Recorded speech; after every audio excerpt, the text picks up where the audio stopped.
Students, in our previous videos of subject-verb agreement, we learned about the types of subjects, the recognition of a subject, as well as a few subjects which are always treated as plural. Now, we will deal with the subjects which are always treated as singular. Here, I have a mnemonic इनो. अब इनो में हमारे पास कुछ words हैं. For example, इनो में ई जो है each, every, either, neither, none and one. ये जो आपके पास वर्ड्स है ना, ये आपने याद कर लेने हैं. ये वाले वर्ड्स जब भी आपके पास आएंगे, उस केस में आपने सिंगुलर ट्रीट करना है सब्जेक्ट को.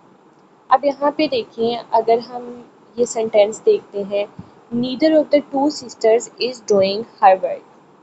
अब यहाँ पे आप इज लगा लो या वर्ड लगा लो, आप अयूम करो. पहले अजम्पशन, आप देखो, आप ये समझो कि आपके पास यहाँ पे ना फिल इन द ब्लैंक्स है पेपर में, ठीक है. अब आपने देखना है कि इसमें से सब्जेक्ट कौन सा है. तो यहाँ पे ऑफ कोर्स वो यहाँ पे आपको हर नहीं देंगे, बिकॉज अगर हर देंगे तो आपको पता चल जाएगा कि यहाँ पे इज आ रहा है. वो आपको चार ऑप्शंस देंगे, ठीक है, 3 या 4 according to your level. If you are in MDCAT you will be given 4 options exactly. Okay, तो उन 4 ऑप्शंस में आपके साथ इस तरह से होगा कि neither of the two sisters are doing her work, neither of the two sisters are doing their work. इस तरह से होगा, ठीक है. आपको पता है वेरिएशंस होती हैं. अब यहाँ पे देखिए कि यहाँ पे भी फिल इन द ब्लैंक्स होगी, यहाँ पे भी फिल इन द ब्लैंक्स होगी, और मे बी कोई ऐसा भी ऑप्शन हो, कोई ऐसी ऑप्शन भी हो जिसमें यहाँ पे सिस्टर्स की जगह एस लिखा हो. अब यहाँ पे देखिए, सिस्टर्स की जगह एस ना लिखा हो, मतलब सिस्टर लिखा हो.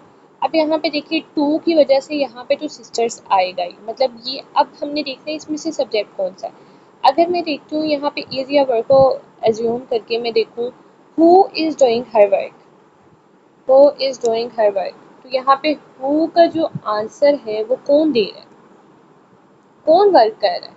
Neither of the two sisters is doing her work, ठीक है. तो हु जो है उसका रिप्लाई हमें neither of the two sisters से मिल रहा है. इसका मतलब ये सारा जो पार्ट है ये हमारा सब्जेक्ट होगा. ठीक हो गया. अब हमने देखा कि सब्जेक्ट के अंदर आया हुआ है नीदर, और हमने देखा था कि जो इनो वर्ड होता है, either, each, every, neither, none और वन, वो सारे आपस में सिंगुलर वर्ब्स लेते हैं. तो यहाँ पे neither of the two sisters जब आएगा तो आपको पता चल गया नीदर है. नीदर की वजह से आप सिंगुलर वर्ब लगाएंगे, और सिंगुलर वर्ब है तो प्रोनाउन भी ऑफ कोर्स सिंगुलर आएगा. तो यहाँ पे हम ये नहीं कह सकते neither of the two sisters are doing their work, जबकि अगर आप देखोगे ना तो आपको पढ़ने से ऐसे ही लगेगा कि यहाँ पे आर आने, क्योंकि आप कहोगे दो सिस्टर्स, ठीक है. लेकिन हमारे पास रूल क्या है कि each, every, either, neither, none, one के साथ आप क्या लगाते हैं, सिंगुलर वर्ब लगाते हैं, ठीक है.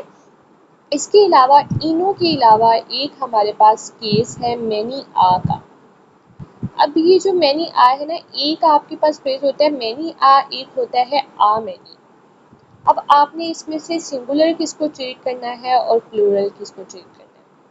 देखो, अगर तो आपके पास होगा आ मैनी और मैनी आ. जब मैंने इसको कैसे याद किया था, मैनी आ, मैंने इसको ऐसे याद किया था कि मैनी आ में आ जो है वो बाद में, और हम ए और एन जो है वो सिंगुलर के साथ लगाते हैं. तो मैंने ये कहा था कि जब भी वर्ब के साथ मैनी आ होगा ना तो मैंने सिंगुलर लगाना है. मतलब मैनी आ है तो वर्ब के करीब आ है, मैं इसके मुताबिक सिंगुलर लगा दूँगी, जैसा कि मैंने ये केस बताया हुआ है. यहाँ पे हमने ये वाला केस यहाँ पे डिस्कस करना है. मैनी आ का, many uh boy tries to pay his college fee by doing some part jobs. अब यहाँ पे देखो, एक आपके पास है बॉय, क्यों, क्योंकि मैनी आ है तो आपने सिंगुलर लगाना है. खैर, अब यहाँ पे देखिए ट्राइज, बॉय आप लगाएंगे उससे आपको पता चल जाएगा कि यहाँ पे ट्राइज आना है, ठीक है। और वैसे भी अगर हम देखें कि हु ट्राइज, तो मैनी आर बॉयज ट्राइज, इसका मतलब ये आपके पास सब्जेक्ट है। और मैनी आज से आपको पता चलेगा कि आपने इसको सिंगुलर ट्रीट करना है, यहाँ पे भी ट्राइज लगाना है, ठीक है। और अगर यहाँ पे हीज है तो ये भी सिंगुलर की वजह से आया है। समझ आ रही है मेरी बात कि आपने मैनी आ के साथ जब भी वर्ब लगाना है वो सिंगुलर लगाना है। इसके अलावा इनो में आने वाले ये जो वर्ड्स हैं इनमें भी सिंगुलर लगाने हैं। कुछ एक्सेप्शंस हमेशा होती हैं, मैं आपको बताती हूँ, जैसा कि हम देखते हैं ईच, एवरी, नो और टू नाउन्स के केस में। अब इसमें किस तरह से है कि अगर आपके पास ईच, एवरी या नो में से कोई वर्ड आता है और उसके साथ आपके पास दो नाउन्स आते हैं, मेरी बात गौर से सुनिए आपने। verb is always singular, two nouns with any of the above words, मतलब each, every, no के साथ जब भी दो nouns होंगे ना, जैसे आप यहाँ पे देखो each और इसके साथ कितने नाउन्स हैं, दो नाउन्स हैं। कौन कौन से नाउन्स हैं, एक गर्ल है और एक बॉय है, ठीक है, तो दो नाउन्स है। अब यहाँ पे हमारे पास जब भी ईच, एवरी या नो होगा और उसके साथ दो नाउन्स होंगे तब तो हम लोग पिछले वाला ये केस करेंगे, इनो वाला केस, हम सिंगुलर लगा देंगे। लेकिन एक्सेप्शन आपने याद रखनी है, आपको पता है हमेशा जो एमसीक्यूज है ना वो एग्जामिनर ज़्यादातर एक्सेप्शन से पकड़ता है, क्योंकि वो जो रूल होते हैं वो तो सबको पता होता है, एक्सेप्शन जो है उसको आपने बेसिकली याद रखना होता है। अब इसमें एक्सेप्शन क्या है कि अगर आपके पास ये जो नाउन है, हमने पहले बात की कि नाउन अगर ईच या एवरी या नो के साथ आएगा, अगर दो नाउन्स होंगे तो हम सिंगुलर लगाएंगे, वो दो नाउन्स है फिर भी हम सिंगुलर लगाएंगे। लेकिन अगर यही नाउन्स ईच से पहले आते हैं तो हम उसको प्लूरल ट्रीट करेंगे। फॉर एग्जाम्पल आप यहाँ पे देखो बॉय एंड गर्ल, यहाँ पे दोनों नाउन्स पहले आ गए, each dash a pen, has या हैव। अब यहाँ पे आपको कैसे पता चलेगा कि आपने हैज़ लगाना है या हैव लगाना है, ज़ाहिर सी बात है आप देखोगे ईच है और उससे पहले जो है ये जो सब्जेक्ट है हु हैव अ पेन या who has a pen, boy and girl, ठीक है। तो दो सब्जेक्ट्स आपके पास दिए हुए हैं और ये मुझे बताएं भला कौन सी टाइप है सब्जेक्ट की, मैंने पार्ट 1 में बताया ये कॉम्प्लेक्स टाइप है सब्जेक्ट की। कैसे पता चलेगा, सिंपल सब्जेक्ट होगा उसमें एक वर्ड होगा, कंपाउंड सब्जेक्ट होगा उसमें एक से ज़्यादा वर्ड होंगे, ठीक है। और अगर आपके पास कॉम्प्लेक्स सब्जेक्ट होगा तो उसमें कनेक्टर होगा, जैसे एंड और वगैरह।